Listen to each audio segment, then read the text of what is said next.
Bapak dipandang semua setiap hari. Kalau dia berkedip, mati kita. Ini gampang sekali bagi malaikat maut untuk mematikan kita. Dia sudah punya tanggalnya semua. Jadi ujian terberat itu justru psikologi.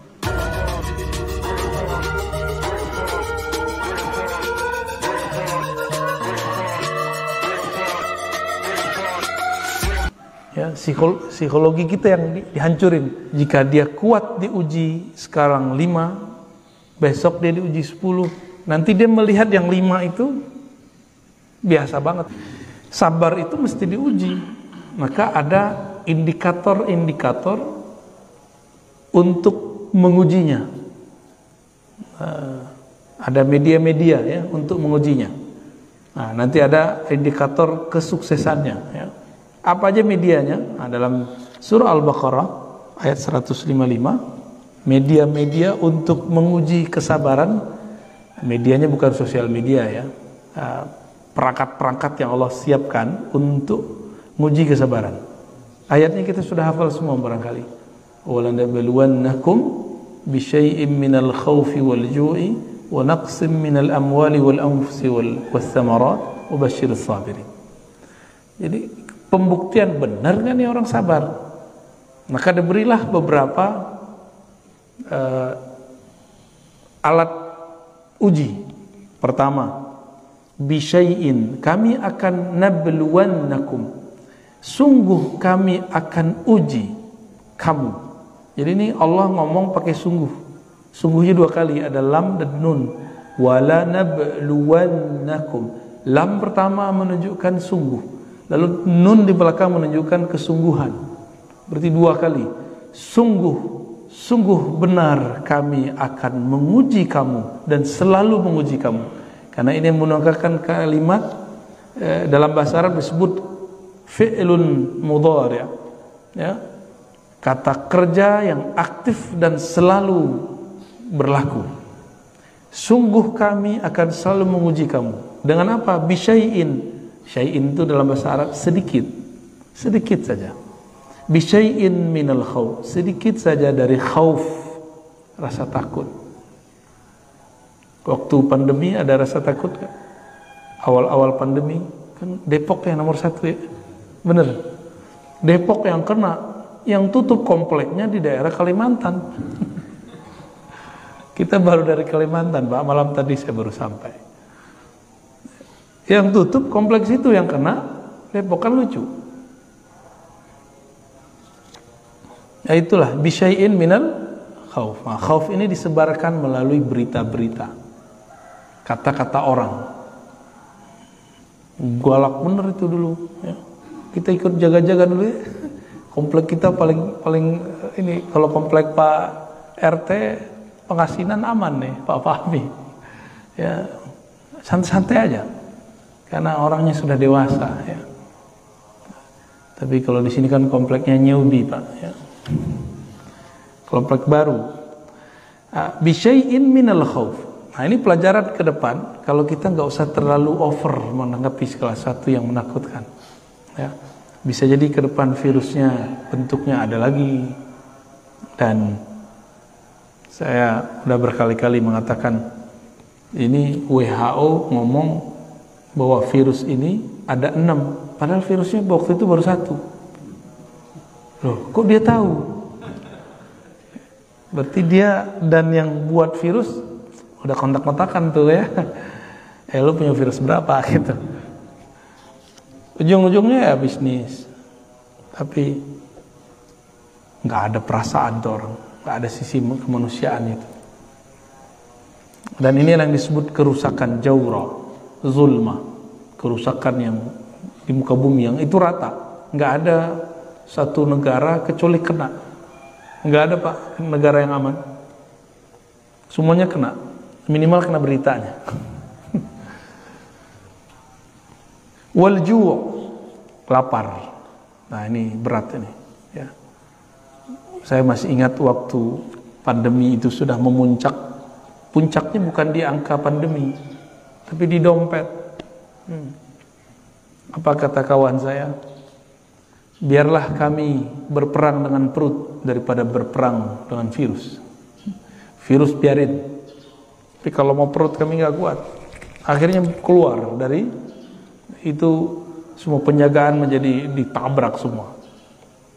Tapi kasihan ya, itu benar-benar menegangkan saat-saat itu. Kita takut ketemu orang. Masjid ini masih ingat Pak, kita buat majelis ya waktu itu ya, buat majelis tajwid.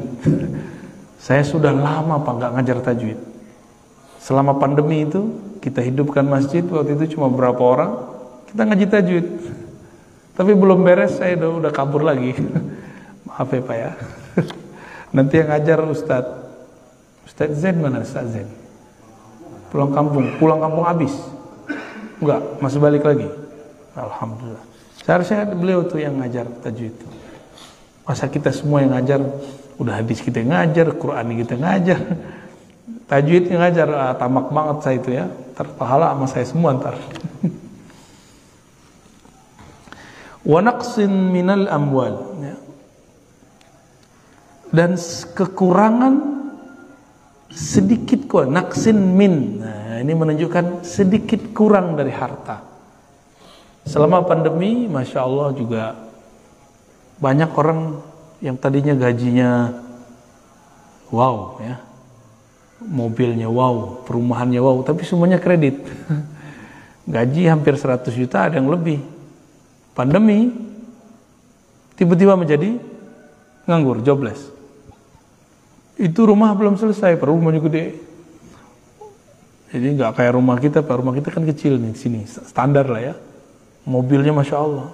Itu dia bingung, ya, banyak juga yang stres. Maka kemarin itu lebih banyak orang meninggal karena stres daripada virus. Ini hemat saya loh ya. Karena kita teman-teman saya yang meninggal sebelum kena virus ke apa, tapi kebanyakan dia stres duluan. Gimana nggak stres? Orang udah sakit, satu ruangan sendiri, stresnya tuh. Wah, itu lebih dahsyat stresnya. Kalau dia nggak belajar ilmu mengenal Allah, maka dia nggak tahu cara memanfaatkan kesepian itu. Ya, kalau saya dulu emang seneng sepi-sepi, Pak. Jadi saya dulu waktu kecil itu dilatih untuk zikir sendiri 40 hari 40 malam. Nggak boleh ngomong kecuali sepentingnya. Kita cuma 3 tuh ya di surau itu. Saya di tengah, di sudut teman saya, itu bertiga aja. Kita nggak ngomong-ngomong kecuali di waktu-waktu tertentu. Lampu yang dihidupkan cuma lampu kecil sekali, sehingga udah terbiasa sepi. Kayak saya bilang ke orang di rumah, kita cari rumah yang agak ke hutan-hutan yuk. Nggak mau deh. Sudah terbiasa sepi gitu. Maunya di komplek. Kalau di komplek, urusannya komplek Pak ya. Wal anfus, ya, dan kekurangan jiwa, maksudnya mati. Nah, virus itu, inilah dalilnya. Kenapa mesti ada orang meninggal karena virus? Ini dalilnya. Bahwa memang akan selalu ada, apapun itu namanya, entahkah virus, entahkah musibah alam, bencana, apapun namanya, nanti akan terjadi. Mungkin kita akan menyalahkan virus, menyalahkan yang baru disuntikan ke kita itu apa? Vaksin. Itu kan konsep kita, Pak. Kalau ditakdir Allah, orang ini meninggal tanggal sekian, hari sekian. Dibuatlah sejarahnya biar nggak terlalu mencolok, dia meninggal setelah kena virus atau setelah dimasukin. Ya, itu cuma jangan ketipu, jangan salahkan siapa-siapa. Ya, kenapa saya katakan begitu? Ada satu riwayat dalam riwayat Imam Qurtubi, riwayatnya menyebutkan malaikat maut yang dalam bahasa Ibrani disebut Israel, dalam bahasa Arab itu masih diperdebatkan namanya, malaikat maut. Itu datang kepada Allah semacam demo, ya Allah. Jadi ternyata malaikat maut ini punya sisi yang lembut juga. Apa kata dia? Ya Allah, jika engkau membiarkanku mencabut nyawa makhlukmu, maka semua makhlukmu akan benci dan takut kepadaku. Terus gimana? Tenang, malaikat maut, kata Allah. Aku akan ciptakan asbab-asbab, sebab-sebab, kejadian-kejadian yang dengan kejadian itu orang terlihat dia meninggal setelah kejadian itu, padahal itu kerjaan kamu. Ini malaikat maut setiap hari mandang kita, Pak. Bapak dipandang semua setiap hari. Kalau dia berkedip, mati kita. Ini gampang sekali bagi malaikat maut untuk mematikan kita. Dia sudah punya tanggalnya semua. Tanggalnya, detiknya. Ya, jadi kalau ada kawan kita meninggal karena virus, bukan karena virus itu yang membunuh dia. Banyak kok orang kena virus di luar sana, nggak mati-mati kok. Ya. Kawan kita tiap kali ada virus ini D3 ya, kena terus Pak, nggak mati-mati. Positif terus dia, nggak mati-mati. Karena emang takdir dia belum mati dengan virus itu. Mungkin dia mati nanti. Ini wanaksin minal amwal. Tapi orang kan nggak sabar, orang kemudian menyalahkan ini, menyalahkan itu. Ya. Wathamarat, nanti akan ada juga ujian paceklik, kurangnya buah-buahan, kurangnya bahan makanan. Nanti orang nggak akan sabar, ya. Berarti ada berapa perangkat-perangkat alat uji kesabaran. Satu, khauf, berarti psikis. Ju', fisik, lapar. Harta berkurang, berarti fisik. Materi. Al-anfus, juga fisik, manusia. Jadi ujian terberat itu justru psikologi. Ya, psikologi kita yang dihancurin. Maka dimulai dengan kata khauf. Lapar nomor 2. Maka hati-hati konsumsi berita. Alhamdulillah saya sudah nggak nonton berita, Pak. Kalau orang ngasih tahu, kamu udah lihat belum berita ini? Baru kita cari di YouTube. Jadi saya nonton berita itu lah di YouTube. Jadi nggak mau membuat kita terpapar setiap hari dengerin berita. Itu kan konyol orang hidup hari ini. Ya, menurut saya itu kekonyolan. Untuk apa dia dengerin sesuatu yang nggak penting dia dengerin? Kan buang-buang memori. Ngapain nggak dengerin Quran aja, dengerin ngaji aja? Ya. Kan sama aja kan dapat berita. Ini berita dari Allah, ini berita dari makhluk. Pilih mana? Ya, alhamdulillah kayak dunia ini lebih nyaman. Jadi waktu pandemi lagi ramai, saya nggak mau dengerin. Makanya kita waktu itu udah hidupin masjid ya. Sama beliau nih kita hidupin masjid. Ya, orang-orang bahlul sekomplek ini. Orang pada takut kita buat majelis di sini. Ya. Ada berapa orang itu Pak? Ya, 5 orang ya. Ini beliau nih, Pak mantan RT kita. Juga sama. Ya, ada satu lagi yang Pak Guru mana nih Pak Guru nih? Pak Rohman. Nah, itu dulu kita bareng-bareng tuh. Ya, ini akan terjadi terus. Jadi jangan dikira ini cuma terjadi di masa lalu. Besok terus Pak. Jadi bukan karena WHO yang ngomong. Jadi saya tadi menggambarkan begitu bukan berarti saya benci juga sama WHO, enggak. WHO itu dan teman-teman dia, teman-teman gelapnya dia itu. Ya ini bagian dari realnya. Ini ayat tertulisnya, mereka itu ayat nyatanya. Nyatanya memang ada begitu. Ya. Dan syukurnya orang Indonesia ini kan makhluk paling santai sealam semesta Pak. Bukan sedunia, sealam semesta. Langit aja tegang Pak, di sini santai aja. Paling santai alhamdulillah. Jadi kita ini punya habit kesantaian yang di atas rata-rata. Kawan-kawan kita di Singapura aja itu mereka sangat disiplin. Disiplin itu bagus tapi terlalu disiplin tegang juga ya. Kita ini ya jujur aja, kita kan nggak disiplin, benar nggak? Tapi kita hidup itu justru dari ketidakdisiplinan itu Pak. Ya.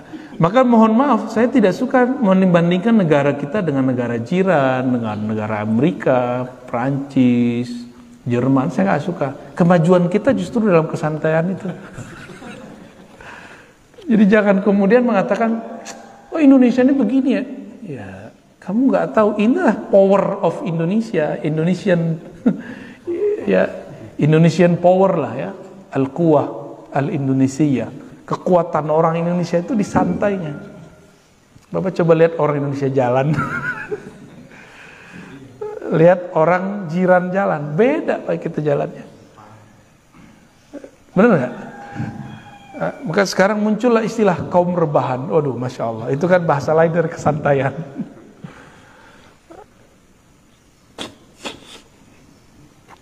Dan saya menikmati itu ya. Tapi sesantai-santainya dia harus punya waktu serius. Nah, kita serius tuh nggak usah tunjukin amat ke orang ya. Saya masa-masa serius saya sudah lewat. Itu masa-masa kuliah. Kita kuliah, saya sangat serius. Saya kalau nggak perlu saya nggak temenan. Jadi saya temenan cuma sama orang-orang yang menurut saya perlu. Egois banget kan. Jadi kalau nggak penting udah saya pulang. Pulang dari dulu itu kita cuma baca. Kalau saya agak mumet saya nonton film kungfu. Nanti udah selesai masuk terus, begitulah terus. Jadi hidup itu kayaknya begitu aja. Cuma emang itu saya niatkan untuk masa depan. Jadi bagi saya, biarlah tidak kerja sambil kuliah, saya sabar dulu duit sedikit. Sabar dulu nggak pacaran, kan kawan kita nggak sabar, dia pacaran duluan. Sabar dulu, ya. Sabar semua orang jalan-jalan, kita nggak jalan-jalan. Untuk apa? Saya berpikir masa setelah kita nanti, setiap hari itu kesibukan akan nambah. Mumpung masih jomblo, belum ada tanggungan, kita latih. Dan alhamdulillah, ini waktu saya membaca sudah hampir nggak ada sekarang. Tapi alhamdulillah kalau ngajar nggak perlu persiapan lah. Karena yang mau kita ajarin itu yang dulu kita baca semua. Dan saya nggak tahu itu Pak. Yang saya baca itu dulu, membaca aja. Di kampus sendiri misalnya, karena kesabaran itu, kita diminta mengajar satu materi, dan itu bukan jurusan saya. Tapi saya ingat saya dulu pernah baca 2 kitab tentang materi itu, dan itu cukup untuk bahan ngajar. 2 kitab. 2 kitab tuh setebel ini Pak. Kalau udah begini kan udah dolman tuh, taruh di kepala kan lumayan. Nah, kalau orang sabar, kesabaran menempa otak, kesabaran orang kalau kita latihan fisik. Kalau orang yang latihan fisik, yang fitness itu, dia kalau nggak sabar, sakitnya tuh, pegel-pegel Pak. Kita pernah latihan fisik lumayan lama juga, itu sakit badan, ngangkat berat. Kenapa dia mau sabar? Karena dia melihat ada foto atau melihat ada orang tubuhnya six pack. Saya mau kayak gitu. Dia sabar dengan rasa sakit itu. Maka hari ini dia hanya sanggup 10 kali ngangkat, besok dia sanggup 20 kali ngangkat. Besok dia sanggup 30 kali ngangkat. Inilah hakikat sabar. Orang kalau diuji sekarang 5, nanti diuji 10 bagi dia biasa. Begitulah terus. Nanti kalau sudah 100 kali ujian, melihat yang di belakang baru diuji 3 udah melempem, dia ketawa aja. Baru segitu. Ya. Kalau sekarang ujian saya, ujian ngantuk Pak. Ngantuknya nggak susah datang, bukan gampang ngantuk, susah tidur. Tapi alhamdulillah kalau udah capek-capek banget baru tidur. Malam ini termasuk plus tidurnya. Kita setiap minggu itu keluar. Saya paling-paling cuma dapat 1 jam, 2 jam. Mau tidurnya nggak bisa. Jadi ternyata orang tidur itu harus rileks. Nah, ketemu lo polanya. Oh, harus rileks. Dalam rileks itu kita bisa tidur walaupun cuma beberapa saat. Rileks itu kalau bagi psikolog mungkin dengan cara conditioning. Tapi kita kan belajar zikir. Ternyata dengan zikir itu lebih dahsyat. Gitu. Maka orang yang tidurnya 1 jam, tapi dalam zikrullah itu sama seperti orang yang tidur 8 jam. Ini dia saksinya nih. Ya. Udah nyaksiin kalau kita kurang tidur kita biasa aja. Innama yuwaffas sabirun. Nah, sebelumnya ada lafaz wabasyiris sabirin. Dan beri kabarlah, kabar gembira terhadap orang-orang yang sabar. Kenapa? Tadi jika dia kuat diuji sekarang 5, besok dia diuji 10, nanti dia melihat yang 5 itu biasa banget ya. Ini contohnya bapak nih, melihat anak-anak kita sekolah, bagi anak sekolah pelajaran dia sudah musibah besar itu ya. Selama pandemi kita jadi tiba-tiba mendadak jadi guru ya, nggak pernah kuliah keguruan, tiba-tiba jadi guru, benar nggak? Makanya marah mulu anak. Guru aja marah pak, tapi kita ini marahnya berlebihan. Makanya saya memilih untuk tidak ngajar anak saya ya. Kita serahin ke ahlinya. Walaupun saya seorang guru, tapi kan saya bukan guru anak kecil. Saya guru mahasiswa. Kalau guru mahasiswa kan kita bisa ngobrol. Anak kecil gimana mau ngobrol? Nah, karena kita, wah ini nggak benar ini. Kok kita memarahin anak sendiri dengan cara yang tidak benar? Tapi kita melihat, iya pelajaran anak kecil itu kan ringan bagi kita, benar nggak? Nah, kenapa orang tua bisa marah ke anaknya waktu ngajar? Karena dia punya pandangan, ini kan mudah, kok anakku nggak bisa paham? Nah, dia memaksakan kemudahan dia pada kemudahan anak. Berarti dia nggak menerima realita. Kalau anaknya masih anak-anak, jangan hukumi anak itu dengan hukum anak remaja atau dewasa. Jadi kalau nggak sanggup ngajar anak, serahin ke orang, ya, serahin ke guru. Wabasyiris sabirin, beri kabar gembira lah orang-orang yang sabar. Orang sabar ini pasti dapat farhan nanti, kebahagiaan. Like, subscribe ya. Dadah. Di tombol merah ini. Dadah. Like, subscribe, and komen ya. Mudah-mudahan kalian semua bisa menikmati video ini. Terima kasih.